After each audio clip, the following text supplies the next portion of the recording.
जय श्री गणेश।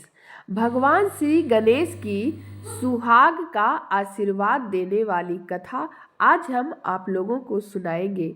दोस्तों, एक समय की बात है कि एक भाई बहन रहते थे। बहन का नियम था कि वह अपने भाई का चेहरा देखे ही खाना खाती थी।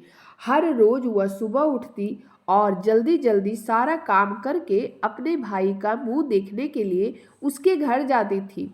एक दिन रास्ते में एक पीपल के नीचे गणेश जी की मूर्ति रखी थी। उसने भगवान के सामने हाथ जोड़कर कहा कि मेरे जैसा अमर सुहाग और मेरे जैसा अमर पीहर सबको दीजिए। यह कहकर वह आगे बढ़ गई। जंगल के झाड़ियों में कांटे उसके पैरों में चुभा करते थे।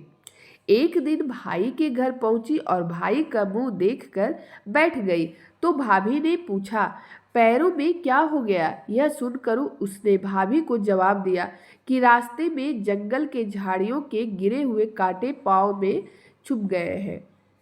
जब वह वापस अपने घर आ जाए तब भाभी ने अपने पति से कहा कि रास्ते को साफ करवा दो, आपकी बहन के पाँव में बहुत सारे कांटा चुभ गए हैं।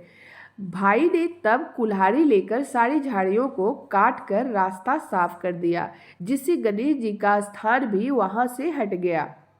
यह देखकर भगवान गुस्सा हो गए और उसके भाई के प्राण हर लिए। लोग अंतिम संस्कार के लिए जब भाई को ले जा रहे थे तब उसकी भाभी रोते हुए लोगों से कही, थोड़ी देर रुक जाओ, उसकी बहन आने वाली है। वह अपने भाई का मुंह देखे बिना नहीं रह सकती है, उसका यह नियम है। तब लोगों ने कहा, आज तो देख लेगी पर कल कैसे देखेगी? रोज दिन की तरह बहन अपने भाई का मुंह देखने के लिए जंगल में निकली। तब जंगल में उसने देखा कि सारा रास्ता साफ किया हुआ है। जब वह आगे बढ़ी तो उसने देखा कि सिद्धि विनायक जी को भी वहां से हटा दिया गया है।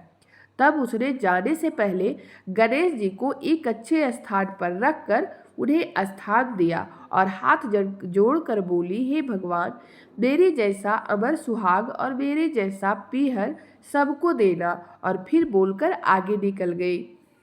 भगवान तब सोचने लगे कि अगर इसकी नहीं सुनी तो हमें कौन मानेगा, हमें कौन पूजेगा। तब सिद्धि विनायक ने उसे आवाज दी, बेटी, इस खेजड़ी की 7 पत्तियां लेकर जा और उसे कच्चे दूध में घोलकर भाई के ऊपर छींटा मार देना, वह उठकर बैठ जाएगा।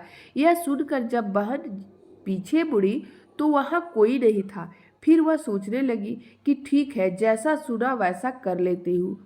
फिर वह 7 खेजड़ी की पत्तियां लेकर अपने भाई के घर पहुंची। उसने देखा वहां कई लोग बैठे हुए हैं। भाभी बैठी रो रही है और भाई की लाश रखी है। तब उसने उस पत्तियों को बताए हुए नियम के तहत भाई के ऊपर इस्तेमाल किया। तब भाई उठकर बैठ गया। भाई बोला, बहन से बोला, मुझे बहुत ही गहरी नींद आ गई थी। तब बहन बोली, यह नींद किसी दुश्मन को भी ना आए, और उसकी सारी बात अपने भाई को बता दी। इस तरह से दोस्तों गणेश भगवान की कथा समाप्त